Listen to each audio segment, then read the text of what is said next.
Breaking tonight, we are coming up on midnight here in the East. More than 99% of the vote counted, and still we do not know the final results in Missouri.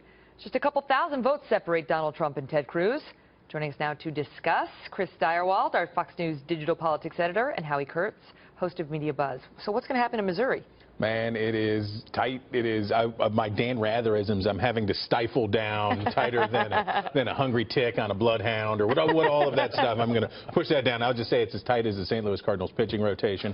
And don't understand. Exactly. But look, Ted, the reason this matters, because the delegates split overall in Missouri for most of the delegates. Doesn't matter at this point. It'll be halvesies right. or Kasich. So who cares? Well, but here's who cares. There are 15 extra bonus delegates that are handed out to the winner of the state overall. Oh, the secret bonus delegates. The secret bonus rounds. Right, there you go. And so there are probably many people in Cruz land grumbly that Marco Rubio didn't say in Missouri what he said in Ohio, which is vote for the other guy. Yeah. I'll see you in Key Biscayne. Okay, but overall, I mean, when you look at the delegate count for tonight, huge night for Trump, very strong.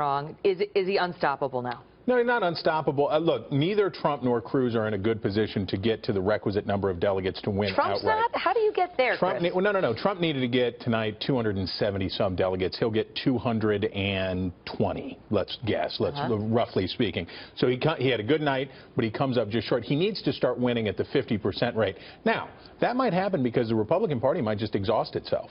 They may say, he keeps winning, we can't do it anymore, forget about it, and they may pitch in and he may start winning boom, boom, boom, and he might get there. But what I'm saying is the structure that has held at every point through this, and now we're going to see what did you guys call it, 2.5 men, Trump, Cruz, and Kasich, which I thought was mean, but that's that was fine. Lowry. That was Lowry, me. but you will continue to see the structure where they'll split the votes, and there aren't enough winner-take-all states that if it stays this way, yeah, I think still neither.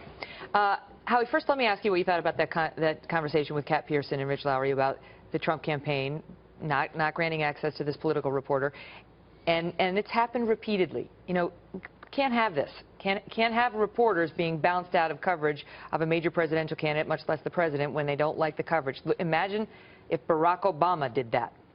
I'm not unfamiliar with campaigns that are retaliating against reporters they don't like, but Donald Trump at this point doesn't need to be playing small ball with individual reporters and retaliating Well, is it Trump or is it his campaign manager? Well, whoever it is, people? it's Trump, Inc. And, you know, he is at a point now where he wants to unify the party, where he wants to move ahead, where he wants to get the establishment behind him. And I know his base loves it when he takes shots at the disgusting press, but I think he's got bigger fish to fry. But they happen to be protected by the First Amendment, which, you know, he is supposed to be a champion of now. But it also has freedom of speech and it has freedom of the press. And there was a reason that was born. You tell me. You're the media critic.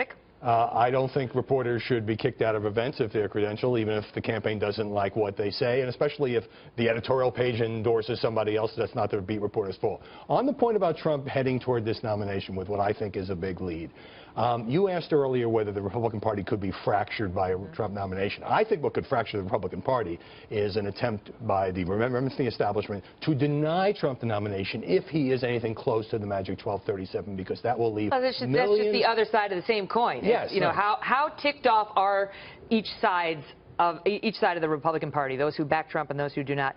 And we'll just leave you to ponder that as we go to break. And I have a special